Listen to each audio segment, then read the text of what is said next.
Hi, Scott here again for the Amega Weapon. In this video, I want to talk to you about the basic turn for each player, what it consists of.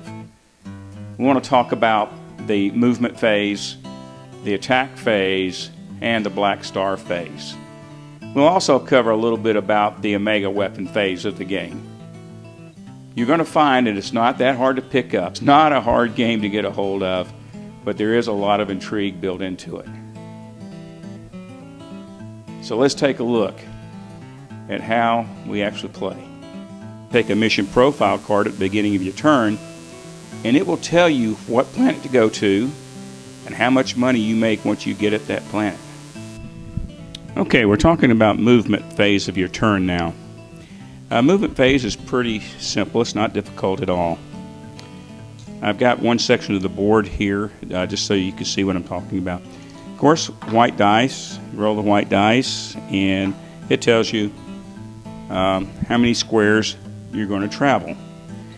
Now, about movement, each square counts as one square. And to simulate the freedom in space, you can go any direction however you wanted to do it. Let's just say for fun we had an 11. If I wanted to, I could go like this.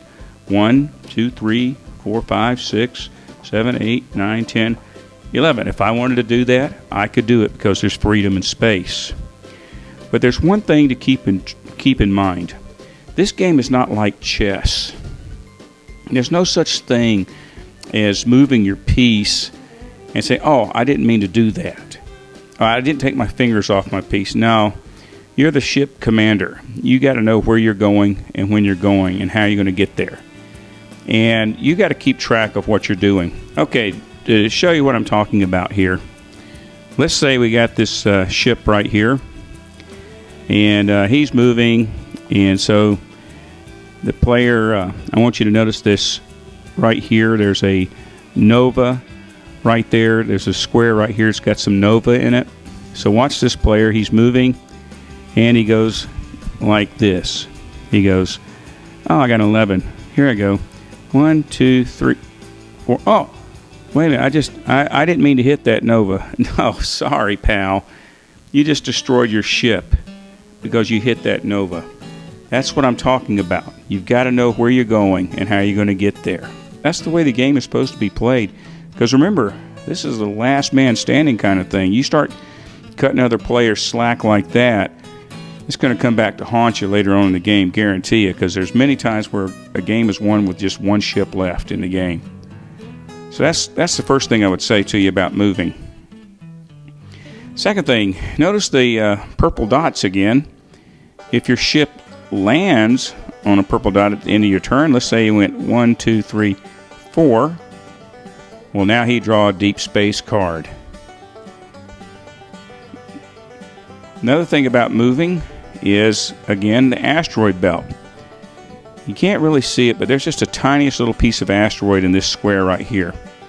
Even though it's like 98% regular space, you hit that square right there, you just hit an asteroid, and you're drawing an asteroid card.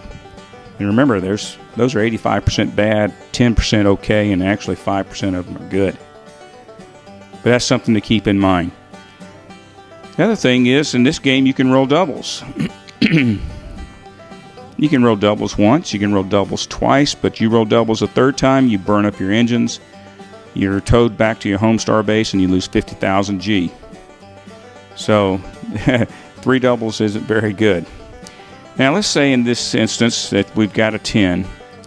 I'll show you something. Here you go, you're moving 1, 2, 3, 4, 5, 6, 7. Okay, you just landed on that planet. Even though you had 10, it only took 7 to get to the planet. Your movement phase of your turn is over, even if you did roll doubles. You land on planets, you land on star bases, and you hit asteroids. So that's your movement phase of your turn. Pretty simple. Pretty simple.